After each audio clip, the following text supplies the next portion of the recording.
Wintertime. It was an interesting time to get out in nature, explore, go to places you've never been, and just enjoy the snow, enjoy the cool. I've always thought it was a nice contrast to the blistering heat of summer. And as the polar opposite season, I always thought that winter was refreshing. And true, others suffered from seasonal depression and the limited amount of daylight and it getting dark early, but not me. I loved the wintertime.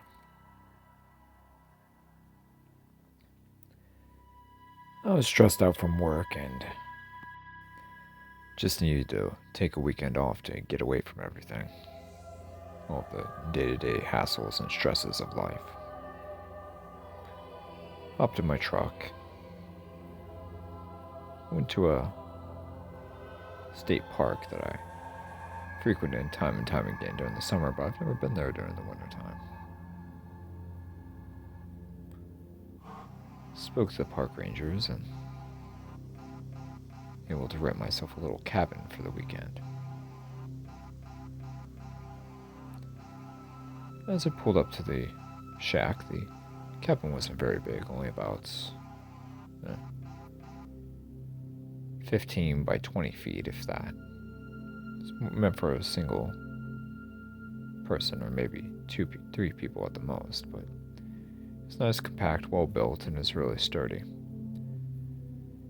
The initial frame of the cabin had been built back in the 40s. It was partially used to house army soldiers that were stationed back during World War II, and the Park Service just kept them up and used them as a revenue source for any campers that would like to spend time at the park.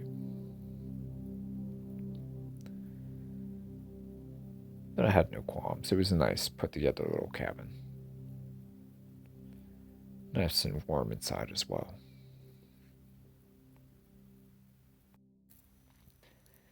There was heating in the building, but I preferred to use some of the firewood that was made available. Make use and utilize the chimney. Really warm up the joint quite a bit.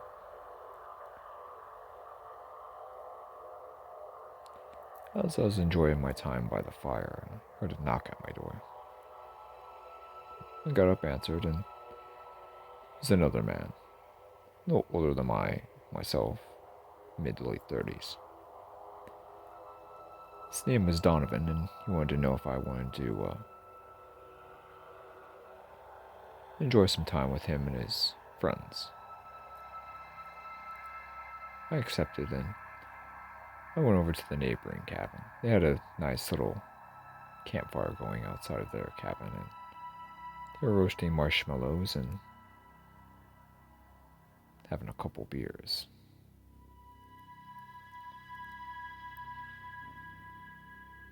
I was offered a marshmallow on the stick by Margie, and I accepted. Over the course of half an hour or so, we commenced discussing, introducing ourselves to each other, and talking about our day-to-day lives. Jobs, families, friends, relationships, ambitions, goals, all of that. Hey, you know about the disappearances in this park, right?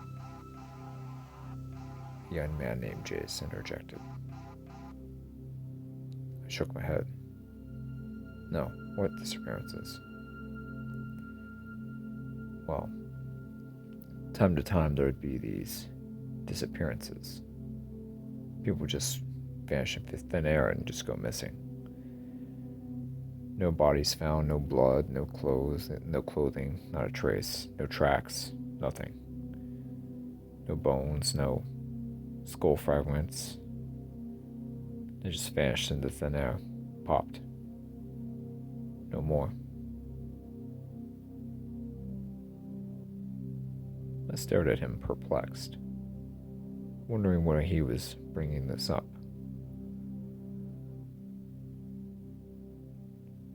Just a cautionary thing, I guess, he finally answered.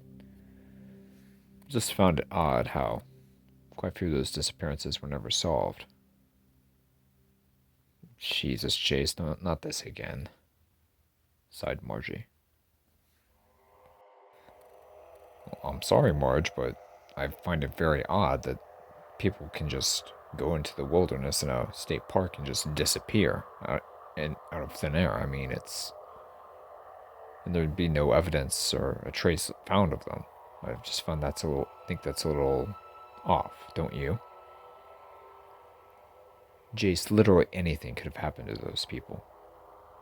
That's exactly my point, he said bluntly. Absolutely anything could have happened to them.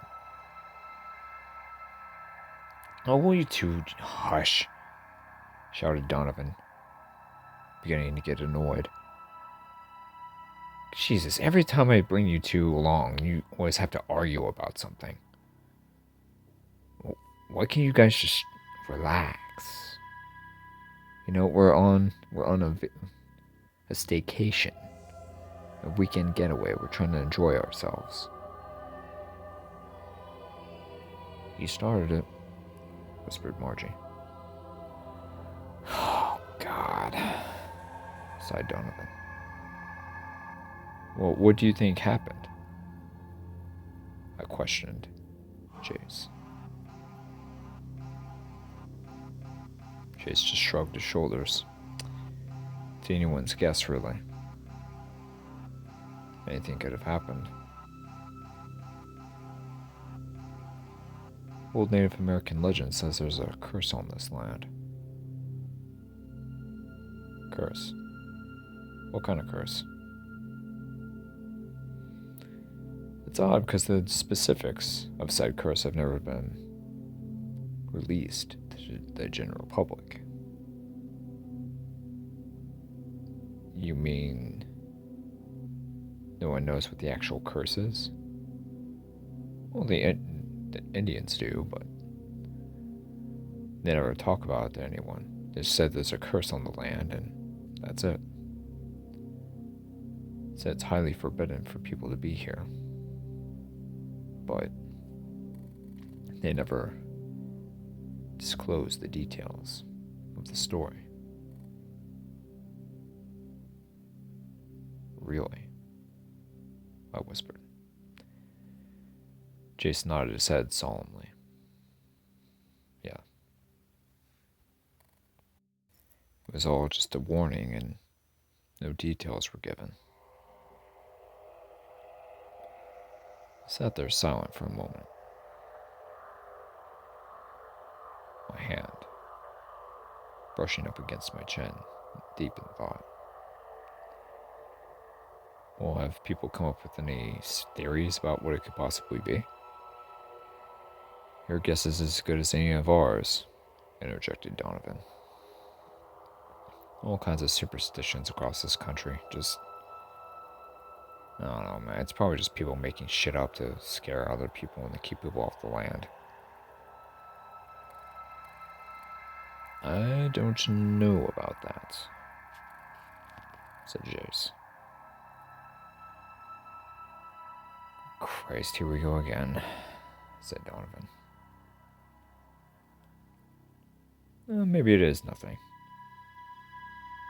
I interjected. Maybe there's nothing to this.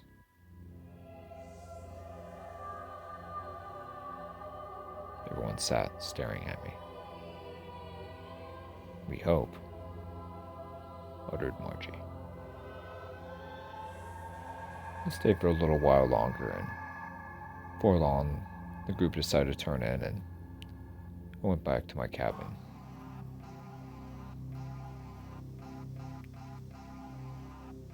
Lit only by the firelight, I was relaxing. enjoying my time off.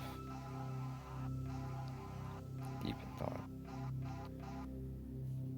Disappearances. Curse. Sounds like any weird horror movie. Monster movie you'd see.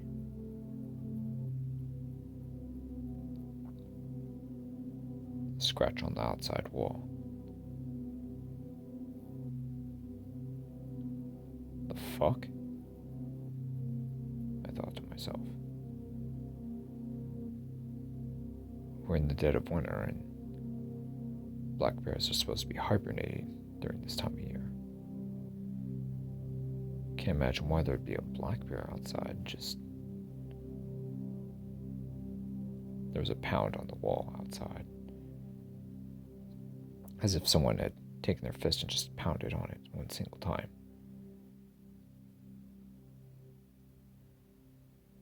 It was odd because I would think that I would hear someone's footsteps coming toward the cabin in the snow.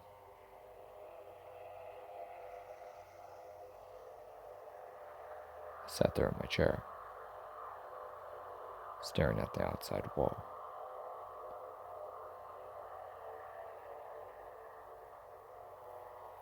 Waiting for there to be any other noise.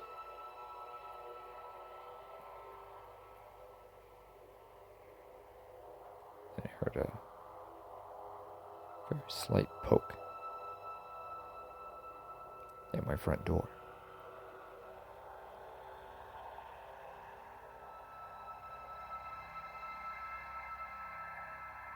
Then I heard another scratch. This time much longer and much more deliberate. At the outside wall again. Just outside my cabin.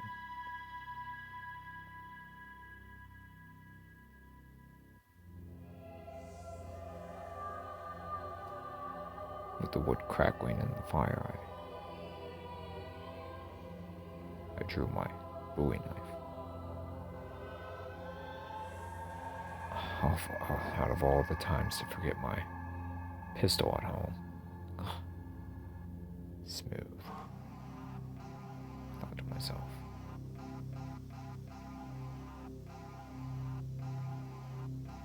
Then a strange tapping outside the wall. I didn't dare let my presence be known.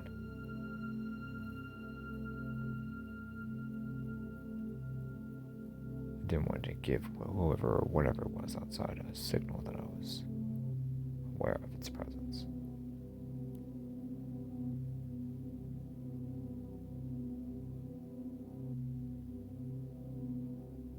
Then a boom from the ceiling.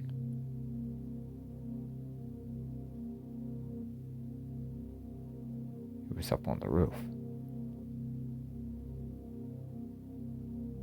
Then I began to hear a light creaking from the ceiling.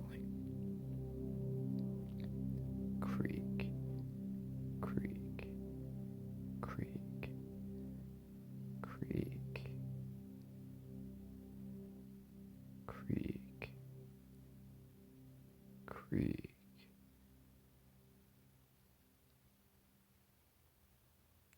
And a cringing series of scratches on the ceiling, on the roof.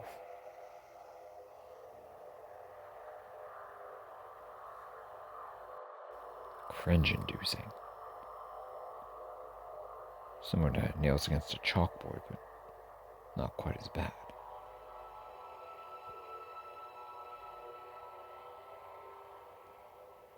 Then I heard a deep rumbling. A deep rumbling from the roof. Impossibly deep.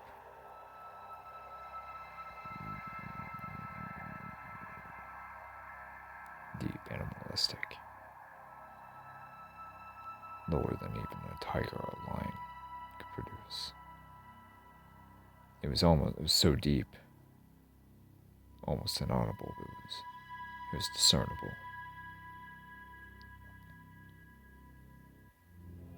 Heart's pounding on my chest. I don't know what to do. What was that? What the hell can it possibly be? That roof is 8-9 feet up. How could anyone or anything?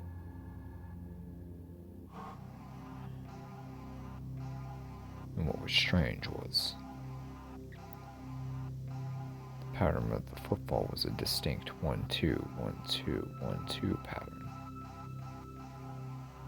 Something bipedal. Not the weird shuffling sound that you would hear with a quadrupedal gait, but a bipedal one.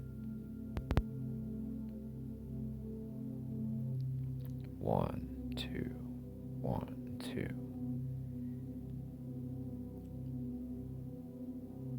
The roof creaked under the weight. Whatever had been investigating me this evening.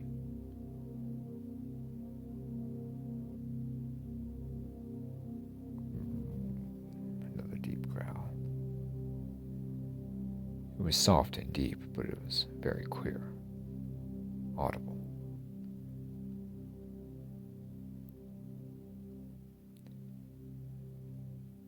The roof began to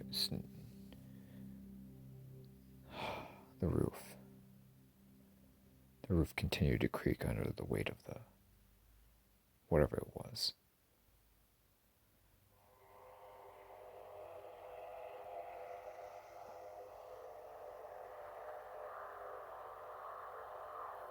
Another growl.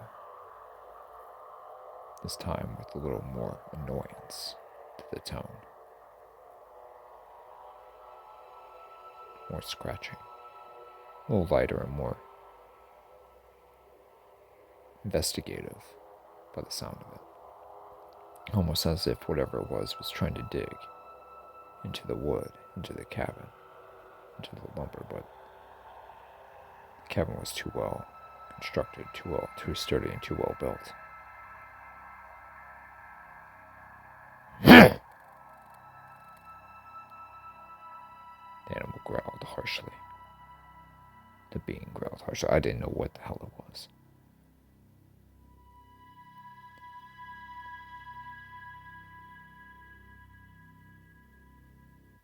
Then, a few moments later, I hear a series of scratch. It's just a long scratch. Went from one end of the outside wall to the other. Just a big, long scratch, as if something had draped its hand along the outside wall and just walked and held its hand by and just draped along, walked along, scratching the outside lumber.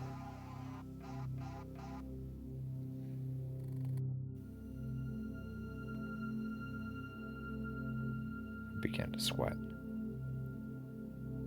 My hands got clammy and my heart was beating on my chest.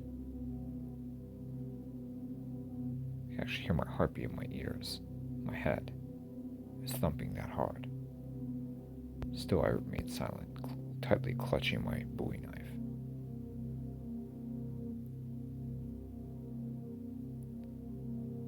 I heard the light investigative scratching against my front door.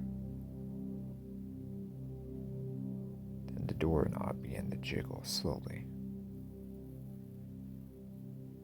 Slowly at first, then picked up speed, and then began to jiggle. Quickly, sharply, and fast.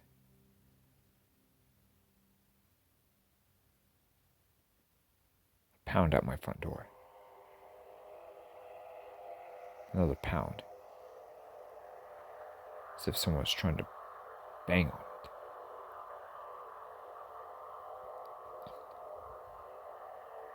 Another deep growl.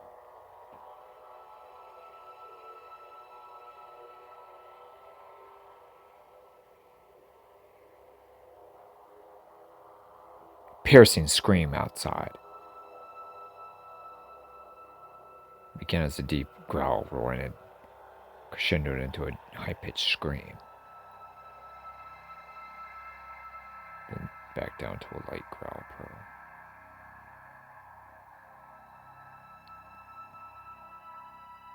It jumped out of my skin. My hand clutched the handle of my Bowie knife. My knuckles were turning white. I gulped silently, my chest heaving up and down, breathing sharply. I closed my eyes. I began to prepare myself for the possibility that whatever was outside would bust in and have its way with me.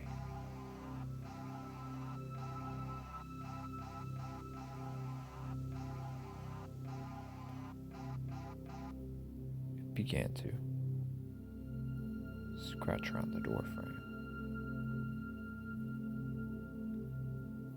Slowly and calculating, I tried to find a weak spot within the structure.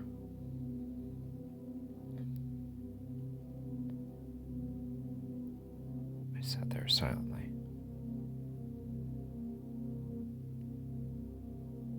not moving.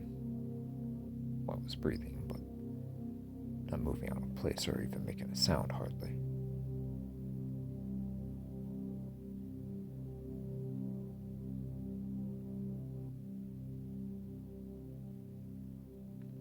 Then I heard very light footsteps moving in the snow. Moving away from my cabin towards Donovan's cabin. Fuck, I thought to myself. What the hell is this thing? Just then I wasn't sure what to do. Didn't know whether to hide or to...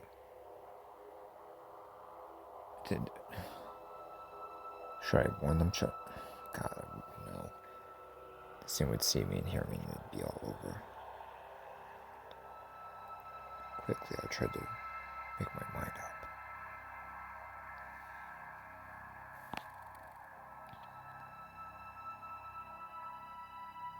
God, what should I do?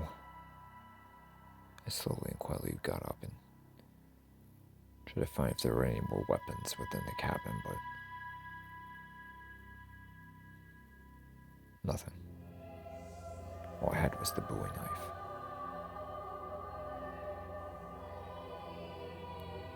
Then I hear a terrible sound. I hear the sound of a woman screaming outside.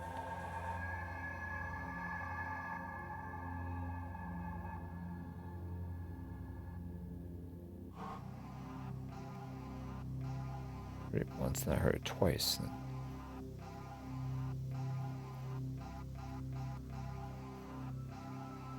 Softly, I could hear the sound of someone yelling, "Hello?" out from next door. "Who's out there? Hello? You okay?" shouted a man's voice. God, it's either Donovan or Jace, I thought to myself. I didn't know what to do.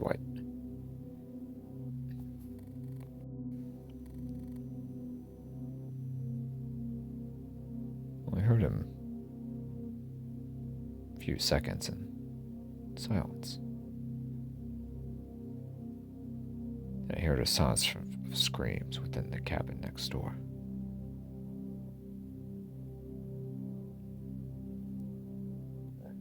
Screams went on for several seconds and then silence.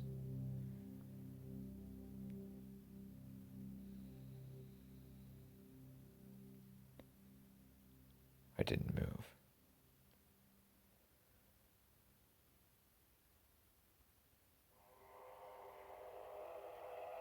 A few moments went by and I didn't hear anything. Once again, I heard the jiggling of the doorknob at my front door. The being, whatever it was, growled in frustration.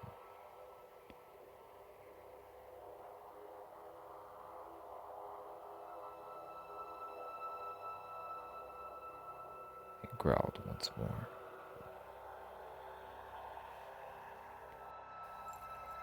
Scratching with its nails or claws, whatever it had, against the woodwork of the door. Muffled.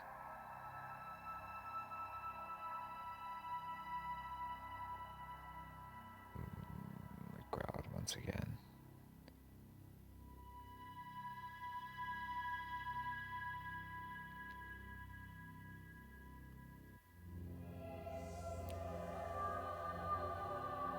I waited for what seemed to be hours.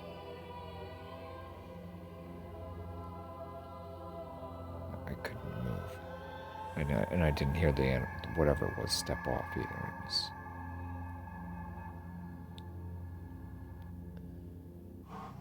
It felt like it was still out there at my front door. Hours went by. Not a sound. My fire was getting low.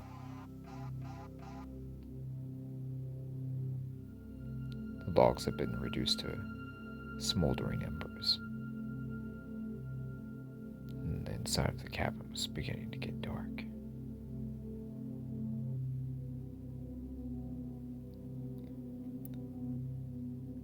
Not a sound. Not a sign of life outside.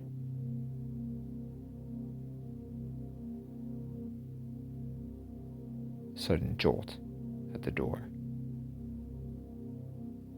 The doorknob began to twist violently again.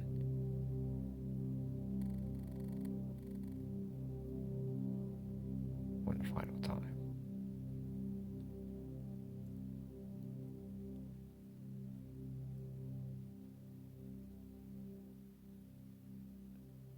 I hear footsteps walking away through the snow.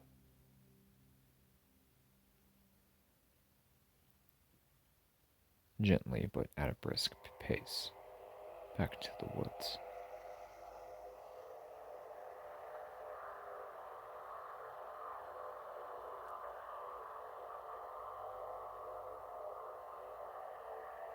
Footsteps were no longer audible now.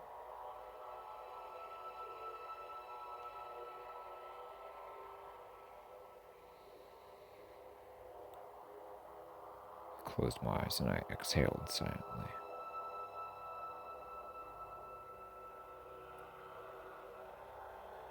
With my eyes closed, I breathed in and out slowly,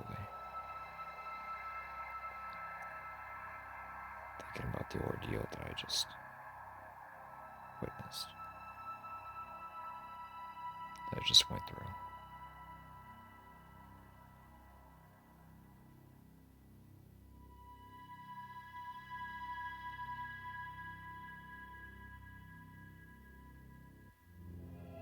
Eventually, I dozed off for a little while, a few hours. I woke up, looked at my phone, and it was 7 o'clock in the morning. I opened my door and it was daylight.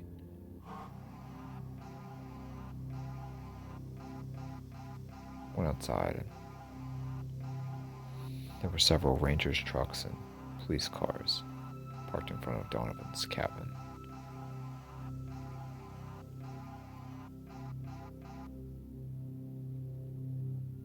What was odd was when I went outside to inspect the outside of my cabin, there were no scratch marks or footprints in the snow. And it hadn't snowed any extra since last night.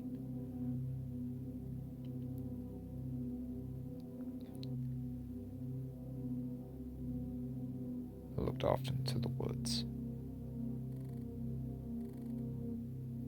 into the deep, dark evergreens.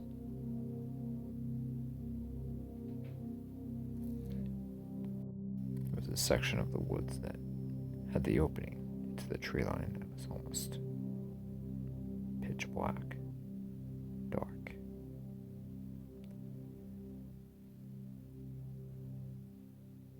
In the distance, I could see these enormous, dark red eyes staring right at me.